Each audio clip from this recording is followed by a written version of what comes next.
guys! Welcome to my sourdough video explained in 5 minutes. For this recipe, you only need 3 simple ingredients. You'll need to have some filtered water, flour, and also salt. The most important element to sourdough I didn't quite mention earlier is the starter. Starter is made from the natural yeast in the flour-water mixture. And the starter that I have here is about 4 months old, where it's strong enough to make bread. So whenever you're making any kind of bread, you need yeast. And with sourdough, you make your own, or you grow your own yeast. So here is what we call levain. Make the levain 1 day prior to making bread. Ideally, you want to activate the starter ahead of time by feeding it extra flour and water. It should look bubbly on the 2nd day.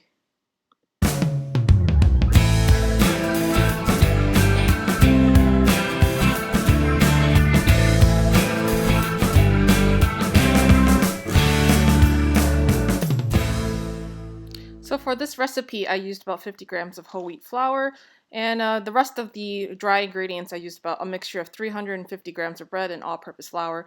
The important point is that you want to use 400 grams of flour as your dry ingredients to use the 270 grams of water in the recipe. So here I tear out the buttons and add the water to my levain to kind of loosen up the paste, and you want to swish that around so that's evenly blended.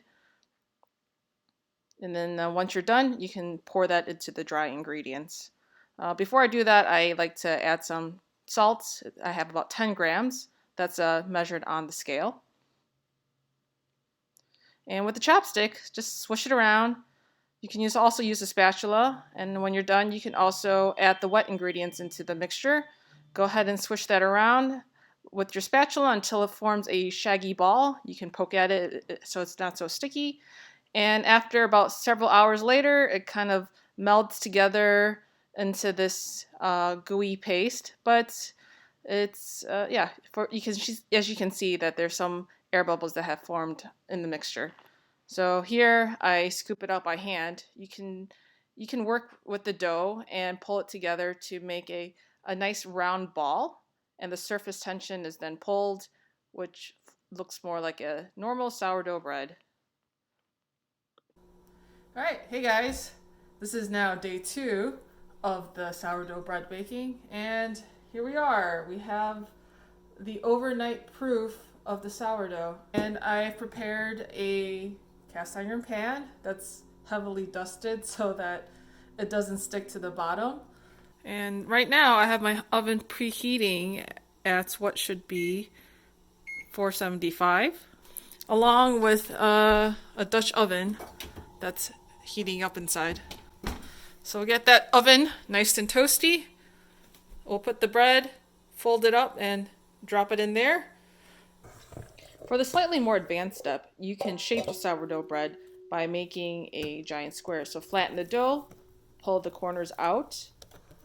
Then you want to bring the sides in together towards the middle halfway point.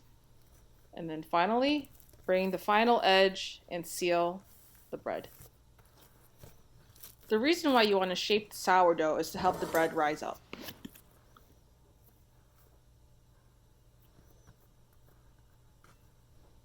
Additionally, you can dust some flour on the top, spread it across, and make sure, finally, you must cut some holes on your bread so the hot air has a place to escape.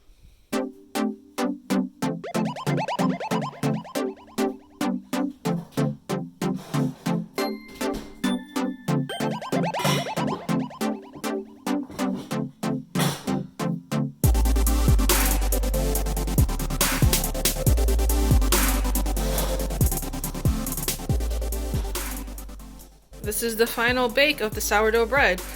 It's been in the oven for about a little over 50 minutes. I took off the lid actually at the last 2 minutes, but it developed pretty good color. Look at that.